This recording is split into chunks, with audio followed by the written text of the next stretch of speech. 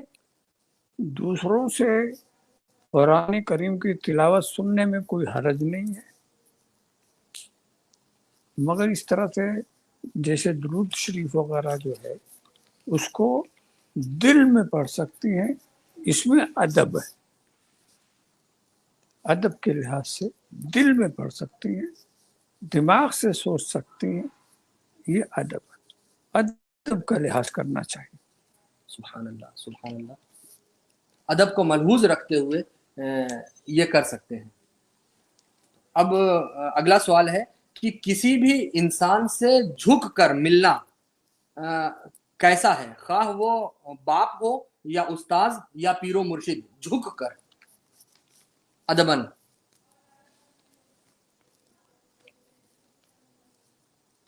کچھ علاقے ہیں وہاں جھک کے ملنا ایک عادت ہے، ایک مزاج بنا ہوا۔ آپ حیدرآباد چلے جائیں تو جھکنے والے بہت ملیں گے، فرشی سلام، جس کو فرشی سلام کہتے ہیں، مگر ایک وہاں کا رسم ہے یہ،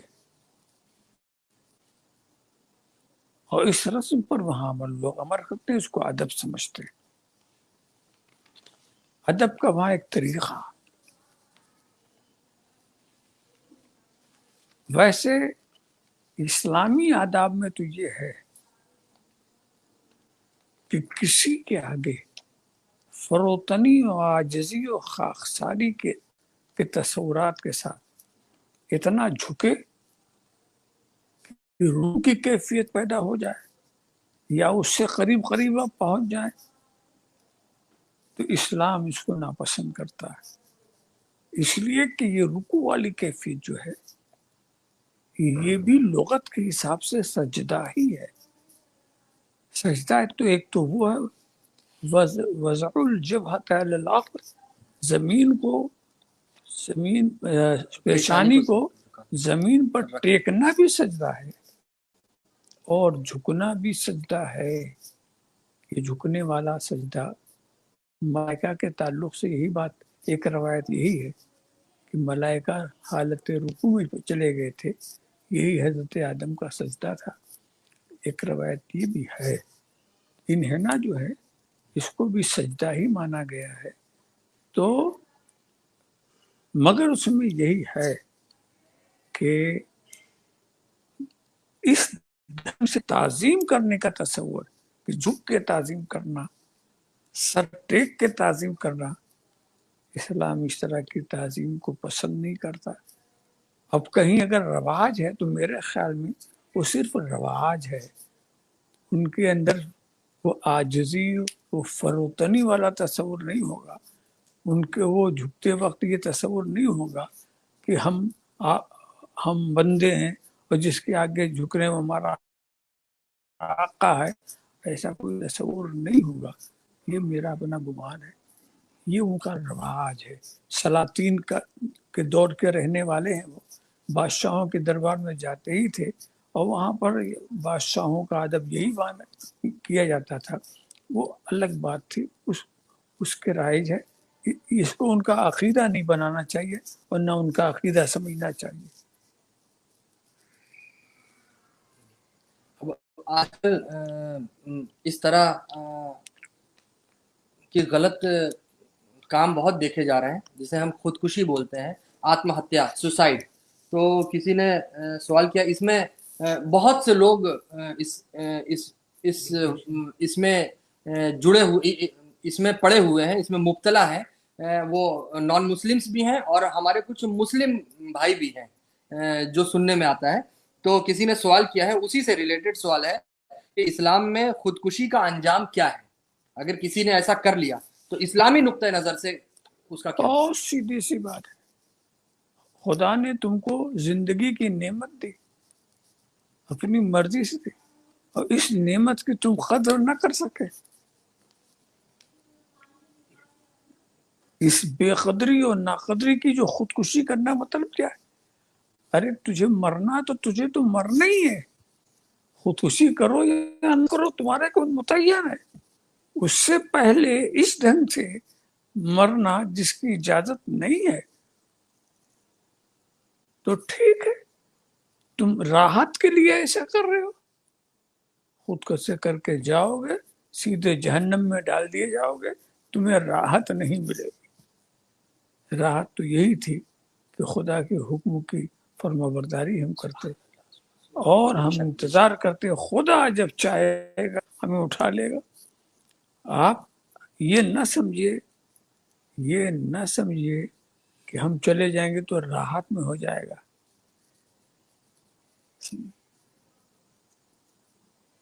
ارے تنگ آ کر کے یہ کہتے ہیں کہ مر جائیں گے، مر کے بھی چین نہ آیا تو کدھر جائیں گے؟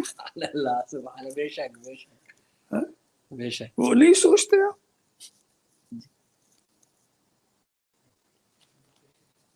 کسی نے سوال کیا ہے کہ تقلید شخصی کس حد تک ضروری ہے؟ کیا ایک حنفی دیگر اماموں کے مسلک پر بھی عمل کر سکتا ہے؟ اس میں ایک سمجھ لیجیے،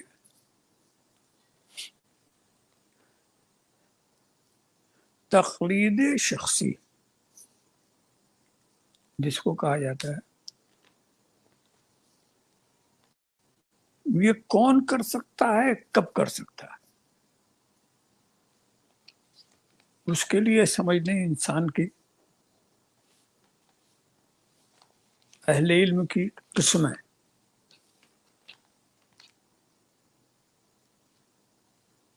ایک ہوتا ہے اس کو ہم مجتہد کہتے ہیں.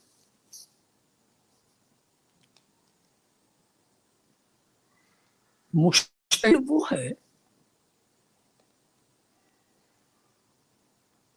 جو قرآن و سنت،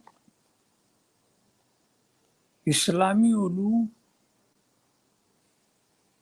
کی مہارت تامہ رکھتا ہو اور قرآن کریم اور سنت سے مسائل اور احکام کے استنباط کرنے کی قدرت رکھتا ہو، صلاحیت رکھتا ہو،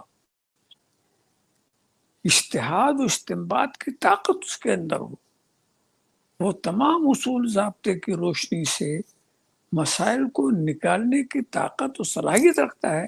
اس کا نام ہے، چونکہ رکھتا ہے اس لیے وہ کسی کی تقلید نہیں کرتا، اس کا نام ہے مجتہد.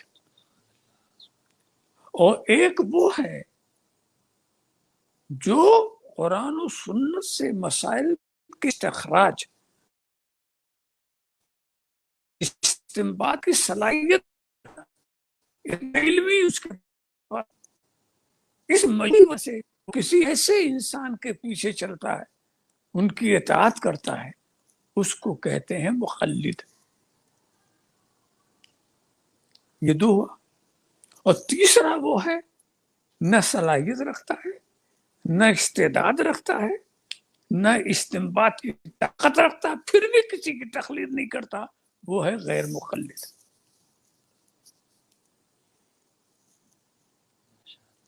تو جب تک یہ ضرورت ہے، تقلید ایک ایسی ضرورت ہے، ضرورت کے ساتھ مقلد کی مجبوری بھی ہے.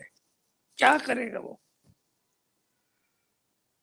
اقیم الصلاۃ تو پڑھ لے گا، کیسے نماز پڑھا، آتو زکات تو کہہ لے گا، کیسے زکات دے گا؟ اب یہ تو مجتہدین ہی بتائیں گے، یہ قرآن و سنت کا علم رکھنے والے ہیں وہ بتائیں گے. تو یہ ہماری مجبوری ہے. اسی لیے کہا گیا ہے کہ اللہ کی نعمت ہے یہ مجتہدین، جنہوں نے ہماری سہولت آسانی کے لیے قرآن و سنت کا علم پھیلا دیا ہے. ہمیں ان کی پیروی کرنی چاہیے. ہاں جہاں ان کی نص نہ ملے، ان کی کوئی تصریح نہ ملے، ان کی طرف سے کوئی جزیہ نہ ملے، پھر ہم کو سوچنا پڑے. تو جو ہمارے اندر اہل علم ہے ان کو اس بات کا اختیار ہے کہ انہی کے بنائے ہوئے قوانین پر عمل کرتے ہوئے نئے نئے مسائل بھی نکالیں، نئی نئی تحقیقیں کریں۔ تو ہم تحقیق سے نہیں روکتے، تحقیق سے نہیں روکتے، مگر پہلے اپنے کو تحقیق کے لائق بناؤ۔ بے شک سوال بے یہ شک بے شک۔ تو کہتے کہا جب تک آپ محتاجی کی زندگی ہے آپ تقلید کے لیے مجبور ہیں، سمجھا؟ اور آپ سوچیں تقلید کا کام، اجتہاد کا کام آسان نہیں ہے، اجتہاد کا کام آسان نہیں ہے، یہ تو تقلید والا کام بہت آسان ہے۔ بڑے بڑے اولیاء، بڑے بڑے بزرگان دین، یہ سب مقلد، مجتہد یہ نہیں بنے۔ ارے جتنے محدثین ہیں سب کوئی اصول میں مقلد ہے تو کوئی مسائل میں مقلد ہے، تقلید کے بغیر ان کو فرصت نہیں۔ امیر المومنین فی الحدیث امام بخاری، امام مسلم، مگر یہ بھی اصول میں کسی کی تقلید کر رہے ہیں۔ سارے محدثین حدیثیں انہوں نے جمع کی، عجیب بات ہے، حدیثیں محدثین نے جمع کی اور اس سے مسائل مجتہدین نکال رہے ہیں۔ ان کے پاس کوئی نئی کتاب نہیں ہے، کتاب وہی ہے، حدیث آپ نے جمع کی، اللہ نے آپ کو صلاحیت اس کی دی آپ، اور ان حدیثوں سے مسائل نکالنا ان کا، یہ مجتہدین نے کیا۔ تو بلا تمثیل ایسے ہی سمجھ لیجئے کہ اپنی دکان میں دوائیں عطار نے جمع کر لی مگر نسخہ حکیم صاحب لکھ رہے ہیں، حکیم صاحب نسخہ لکھ رہے ہیں۔ تو نسخہ لکھنا اور ہے اور دواؤں کی پہچان رکھنا یہ اور ہے۔ تو دنیا کبھی مجتہدین سے بے پرواہ ہو کر کبھی صحیح راستے پر نہیں چل سکتی۔ مجتہدین تو بہت ہیں مگر 4 مجتہد ایسے ہیں جن کی فقہ مدون ہے، مرتب ہے، لکھی گئی، پڑھی گئی، پڑھائی جا رہی ہے۔ اسی لیے علماء نے کہا ادھر ادھر بھٹکنے کی ضرورت نہیں ہے، یہ 4 جو ہیں یہ سمجھے بوجھے ہیں، ان کا راستہ بنا ہوا ہے، یہ حنفی ہیں، یہ شافعی ہیں، یہ مالکی ہیں، یہ حنبلی ہیں، ان کے راستے پر چلنے والے اقطاب ہیں، اغواس ہیں، اوتاد ہیں، ابدال ہیں، اور یہ سب چلنے والے چلے اور اپنی منزل تک پہنچ گئے۔ تو اب ہم کو دوسرا راستہ نہیں بنانا ہے، انہی کے راستے پہ چلنا ہے، اسی میں ہمارے لیے نجات۔ سبحان اللہ سبحان اللہ سبحان اللہ سبحان اللہ۔ تو عزیزان ملت، مختصر سی اس گفتگو میں حضرت نے ہمیں مقلد اور غیر مقلد سے جڑی ہوئی کتنی مفید باتیں سمجھائیں، عطا فرمائیں۔ بس ہمیں ان پر غور کر کر سمجھنے اور اپنے دل کی تختی پر نقش کرنے کی ضرورت ہے۔ تیزی سے ہم آج کے اگلے سوال کی طرف بڑھیں گے کہ ذہنی کمزوری اور ڈپریشن سے بچنے کا کوئی وظیفہ یا عمل؟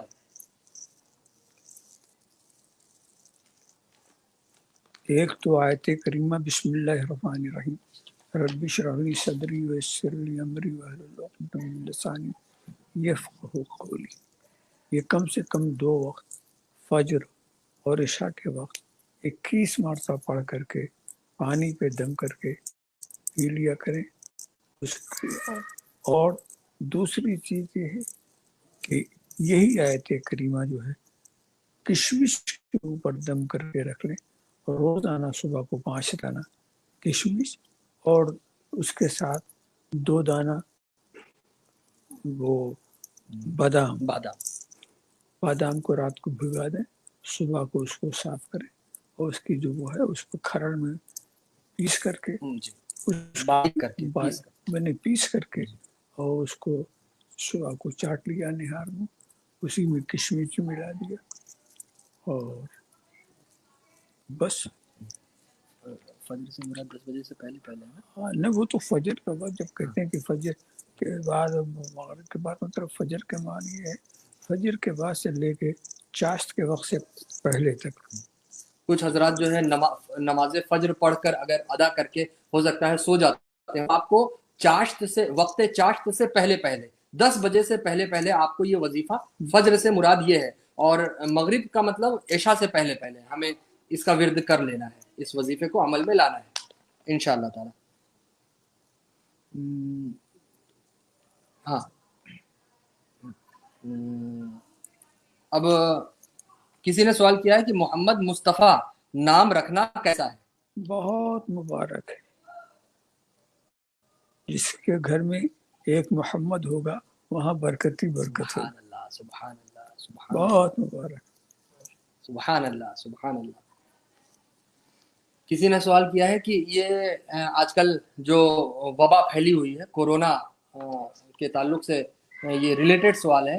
تو کورونا کی وجہ سے لوگ جو ہے ماسک پہن رہے ہیں احتیاطی تدابیر کے پیش نظر، تو ماسک لگا کر نماز ادا کرنا، اس کے بارے میں کسی نے سوال کیا ہے. کچھ نہیں، ماسک پہن کے بھی آپ عبادت کیجیے، اس لیے کہ جب سجدہ آپ کرتے ہیں پیشانی پہ کرتے ہیں، اور ماسک اگر پہنے بھی ہو تو کوئی حرج نہیں، اس سے کوئی حرج نہیں.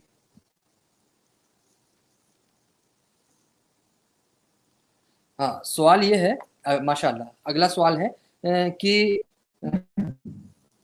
سنی اہل سنت والجماعت سے جو ہے ان سے ہٹ کر کہ اہل سنت والجماعت کے علاوہ کسی شخص نے جانور ذبح کیا تو اس کا گوشت کھا سکتے ہیں کیا، اس کا ذبیحہ؟ آپ اہل سنت کے علاوہ کی تلاش آپ کیوں کر رہے ہیں؟ دنیا میں وہ کون سی جگہ ہے جہاں مسلمان نہ ہو؟ سمجھا؟ یہ مسئلہ مسلمان بھی جانتا ہے کہ مسلمان کا ذبیحہ ہی کھایا جا سکتا ہے، دوسرے کا ذبیحہ نہیں کھایا جاتا. خاص طور سے وہ لوگ جو کفر تک پہنچ گئے ہوں، کافر ہوں، تو ان کے ہاتھ کا ذبیحہ نہیں ہو سکتا. مگر کافر کے نیچے اسٹیج پر مسلمان ہوں، مگر مسلمان جیسا بھی غافل ہو، جیسا بھی گنہگار ہو، اگر اللہ کے نام سے ذبیحہ کرے گا تو اس کا ذبیحہ کھایا جا سکتا ہے. اور کسی پر صرف گمان سے نہیں، یقین کے ساتھ علم ہونا چاہیے، کم سے کم گمان غالب کے ساتھ ہونا چاہیے کہ یہ مسلمان نہیں ہے. کہ اگر ایسا نہ ہو تو اس قدر تلاش کرنے کی ضرورت نہیں ہے. بالکل جو مسلمان دکھ رہا ہے، مسلمان نظر آ رہا ہے، نماز پڑھ رہا ہے، کلمہ پڑھ رہا ہے، اس کا ظاہر حالت بتا رہی ہے کہ مسلمانی ہے، تو کھوج لگانے کی ضرورت نہیں ہے. اس کو آپ کو مسلمان ہی سمجھنا چاہیے، اور اگر وہ ذبیحہ کرتا ہے تو اس کو استعمال کرنا چاہیے. سبحان اللہ سبحان اللہ سبحان اللہ.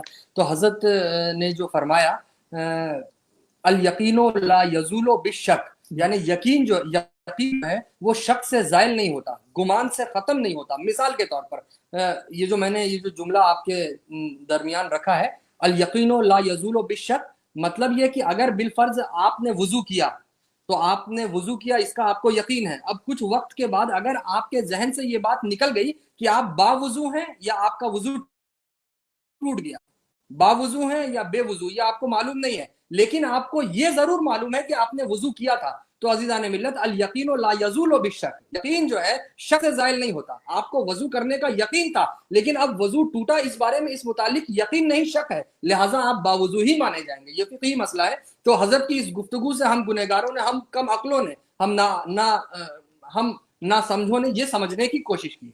ماشاء اللہ سبحان اللہ. ہاں آج کی اس محفل کا اگلا سوال یہ ہے کہ عورتوں کو سواری آنا کیسا ہے، اور اس حالت میں دعا تعویذ کرنا کیسا؟ کچھ ہماری ماں بہنوں کو سواری آ جاتی ہے، یہ اس ریلیٹڈ سوال ہے. یہ سب جہالت ہے اور یہ سب شیطانی اثرات سے ہوتے ہیں.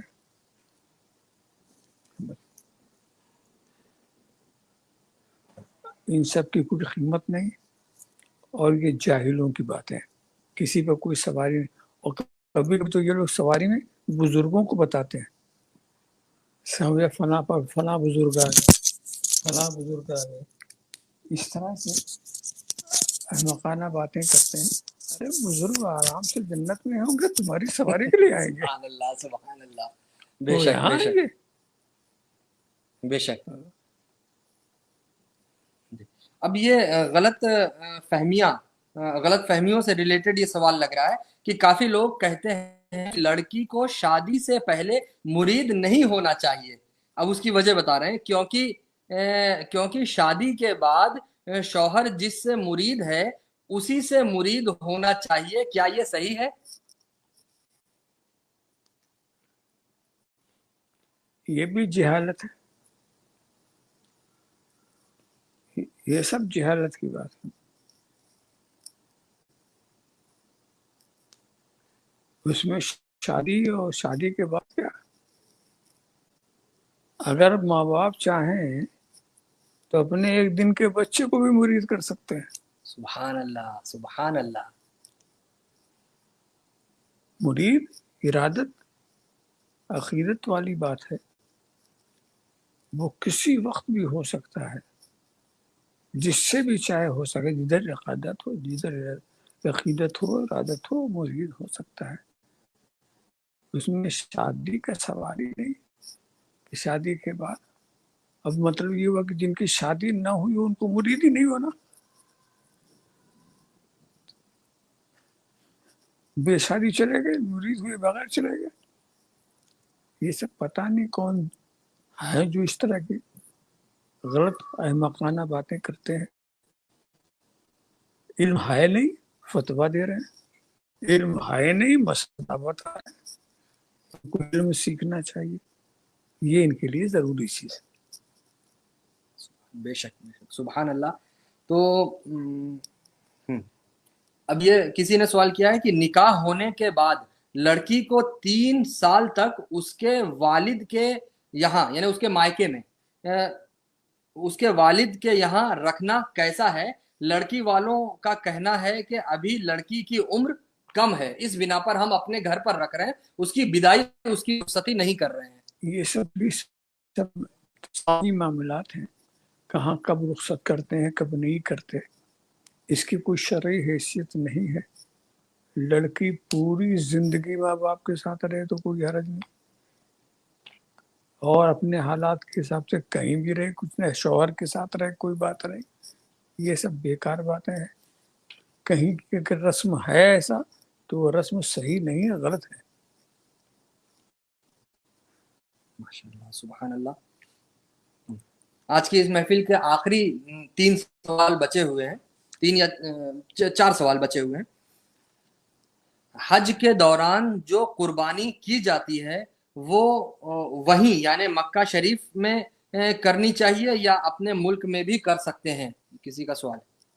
اس میں ایک وضاحت یہ ہو جائے، ایک ہوتی ہے وہاں حج کی قربانی، اور ایک ہوتی ہے وہ بقرعید والی قربانی.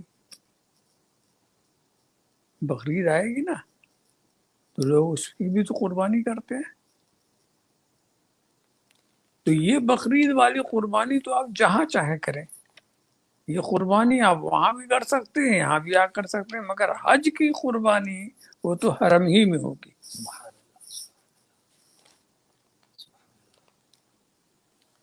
ہاں، کسی نے سوال کیا ہے کہ خریدی ہوئی زمین پر گھر بنوانے کے لیے کھدائی کا کام کیا، تو کھدائی کے دوران زمین سے کچھ سونے چاندی یا قیمتی چیزیں فراہم ہوئیں، تو اس کا حقدار کون ہے؟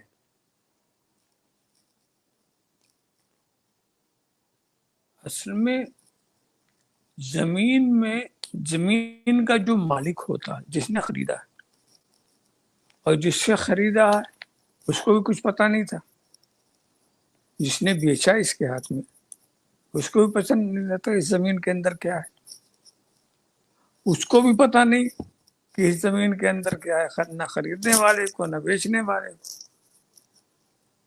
تو اب یہی ہوگا کہ جس نے زمین خریدا ہے وہ زمین اس کے اندر سب چیز کا مالک وہی ہوگا۔ ہاں اگر آپس میں کوئی ایسی بات ہو چکی بھائی اس کسی کو شبہ ہو کہ ہاں ہمارا کوئی خزانہ ظاہر ہے جو وہ دفن کرے گا اس کو تو یاد رہے گا نا کہ ہم نے یہاں دفن کیا، اور جب دفن ہی نہیں کیا تو کیسے یاد رہے گا؟ تو وہ پہلے ہو پھر بعد میں خریدار سے معاہدہ کر لیں کہ ہمارا اتنا ہے، ایسا ہے ویسا ہے، جب نکل آئے گا اس کو ہم لے لیں گے۔ ایسی کوئی بات ہی نہیں، وہ تو ایسے ہی صحرا ہے، اور جس کے مقدر کا تھا وہ خزانہ نہ نکل آئے، بیچنے والے کو اس کا علم ہے، نہ نہ خریدنے خریدنے والے والے کو، اور نہ دفینے کے تعلق سے۔ نہ اس کی وجہ سے اس میں کوئی نزاع پیدا ہوگا۔ سبحان اللہ۔ آخری سوال ہے آج کی اس محفل کا، آخری سوال ہے، تصویر والی چیزوں کا کاروبار کرنا کیسا؟ تصویر، ارے پہلا سوال تصویر بنانا کیسا ہے، مجسمہ بنانا کیسا ہے؟ جو چیز ایسے ہی حرام ہو اس کے کاروبار کی بات پوچھ رہے ہیں۔ تصویر کی جو اجازت دی ہے، تو تصویر سازی کی جو اجازت دی گئی ہے وہ بھی عکسی تصویر کی، وہ ضرورت کے پیش نظر، کاروبار کے لیے نہیں دی گئی ہے۔ تو تصویر کا بنانا تو بہرحال ناجائز و حرام ہی رہے گا۔ اب آدمی مجبوری ضرورت میں کبھی کچھ کرتا ہے تو اس کی اجازت ہوتی ہے، مگر وہ کاروبار کرنے کے لیے نہیں۔ پاسپورٹ میں تصویر لگانی لگا کے رکھ دیجئے، کاروبار نہ کیجیے اس کا۔ ماشاءاللہ، سبحان اللہ۔ تو عزیزان ملت، مکمل 1 گھنٹہ ہو گیا ہے اور کافی سوالات، تقریباً 22 یا 23 سوالات ہوئے۔ اب جو حضرات ہمارے، وہ تمام حضرات جنہوں نے آج کی اس محفل میں شریک رہے، ان کی بھی ذمہ داری ہے کہ وہ ان تمام لوگوں تک حضرت کی اس محفل کو، گرا قدر لمحات کو جو ہے ان تک پہنچائیں، تاکہ وہ بھی جو ہے حضرت کے ان سوال اور جواب کا یہ جو سیشن تھا اس سے مستفیض ہوں اور فیضیاب ہوں، اور اپنی زندگی اور آخرت کو سنواریں انشاءاللہ تعالی۔ امید ہے آپ تمامی حضرات خیر و عافیت سے ہوں گے۔ بہت سے ہمارے اس میں کچھ حضرت کے خلیفہ ہیں اور خلفہ ہیں، اور کچھ عاشقین میں سے ہیں جن کا اس مہلک بیماری کے پیش نظر اور کسی کا اس سے ہٹ کر انتقال ہو گیا، تو اللہ ان سب کو جنت میں پیارے نبی کے قدموں میں جگہ عطا فرمائے، اور ان کے احباب کو صبر جمیل عطا فرمائے۔ اور ساتھ ہی ساتھ جو ہے حضرت ہمیشہ فرماتے ہیں، حضرت سے سن کر ہی میں نے سیکھا ہے کہ وہ تمام جن کے والد یا جن کے والدین کا انتقال ہوا ہے، بچوں کے لیے اپنے ماں باپ کی بارگاہ میں سب سے بڑا ان کو خوش کرنے کا ذریعہ یہ ہے کہ ان کے والدین دنیا میں رہ کر ان سے جو خواہش رکھتے تھے کہ میرا بیٹا یا میری بیٹی یا میرے بچے آپس میں یہ اس طرح رہیں یا یہ کریں، وہ اپنے بس اس چیز کو پورا کرنے کی کوشش میں جد و جہد میں لگ جائیں، ان کے والد اور یا والدہ کی روح کو بے پناہ خوشی ہوگی۔ اور حضرت کی بارگاہ میں ہم مؤدبانہ گزارش کریں گے کہ وہ تمام ہمارے لوگ، ہمارے حاجی اقبال صاحب، حاجی الطاف صاحب کی والدہ کا انتقال ہوا، ہمارے میرے بہت عزیز سید مقبول باپو مرحوم، اللہ انہیں جنت میں پیارے نبی کے قدموں میں جگہ عطا فرمائے، اور بھی بہت سے لوگ، اور ہمارے پراتیج کے افضل بھائی دانا والا ہیں، ان کی بھی طبیعت کافی ناساز ہے، حضرت ان کے لیے بھی دعا فرمائے۔ دیگر وہ تمام حضرات جن کا میں نام نہیں لے پا رہا ہوں بھولنے کی وجہ سے، میں معذرت چاہتا ہوں، یاد نہیں آ رہا ہے اس وجہ سے، تو ان تمام کے لیے جن کا انتقال ہو گیا اور جو علیل ہیں، ہم حضرت کی بارگاہ میں گزارش کرتے ہیں